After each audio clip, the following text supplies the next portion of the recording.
As artérias carótidas e vertebrais, localizadas aqui nessa região do pescoço, são responsáveis pela irrigação cerebral.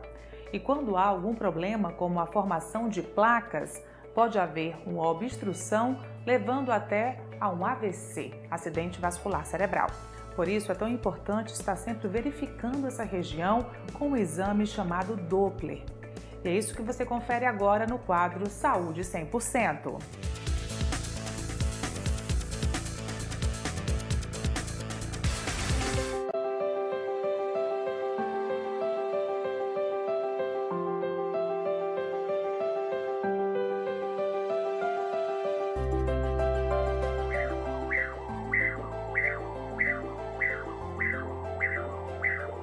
E nesse momento estou acompanhando aqui, ao vivo, um exame de Doppler das artérias carótidas e vertebrais. Vou conversar com o Dr. Fred Linhares, ele é cirurgião vascular. Dr. Fred, tudo bem? Tudo bem.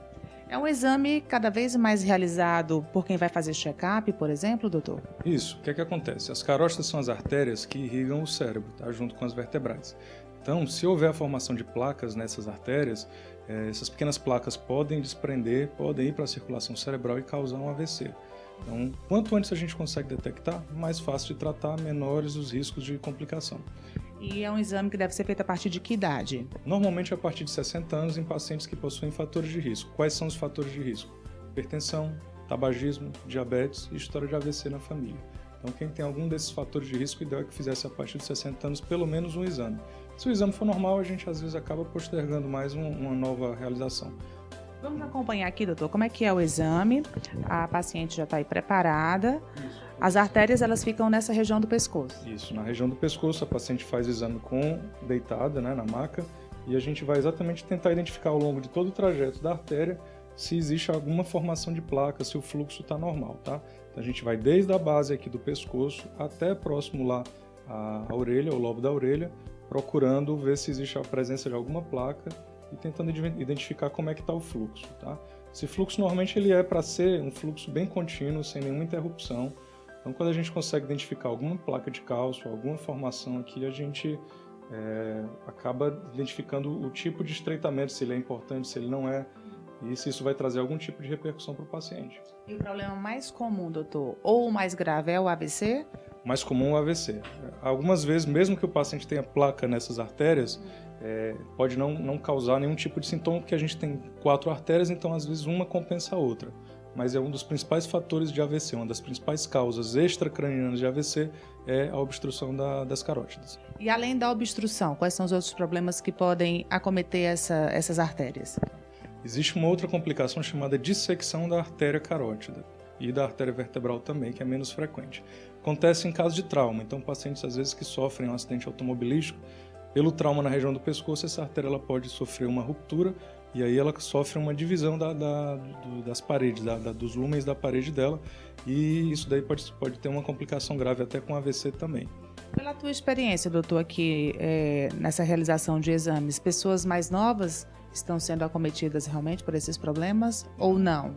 A gente tem uma mudança. A gente tem uma vida hoje muito sedentária, muito estressante, enfim, as pessoas estão tendo mais AVC, as pessoas estão tendo mais problemas cardíacos, morte súbita, né? A gente está vendo aí com a maior frequência, então é mais comum também essa faixa etária menor por aqui? O que a gente tem visto é que os hábitos de vida estão piorando, então tem mais gente fumando, tem mais gente com diabetes, tá?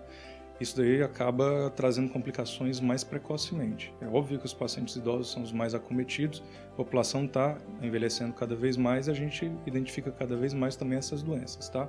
A doença das carótidas normalmente ela não está isolada, ela vem associada com as doenças coronarianas, as formações de placas nas coronárias, né? Então tem risco também de infarto. Então normalmente é uma doença sistêmica, ela não se localiza somente nessa artéria, é uma doença que acomete todo o organismo. E descobrindo quais são os passos?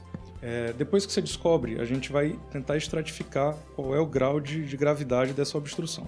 Se for uma obstrução moderada, leve, a gente acaba só acompanhando, começa a utilizar algumas medicações que impedem que tenha um risco maior dessa placa romper ou de soltar esses fragmentos, tá?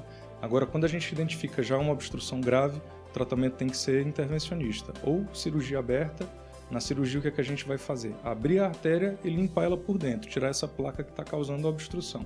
Ou, mais recentemente, a gente tem os tratamentos menos invasivos, tratamento endovasculares, que a gente pode colocar um stent.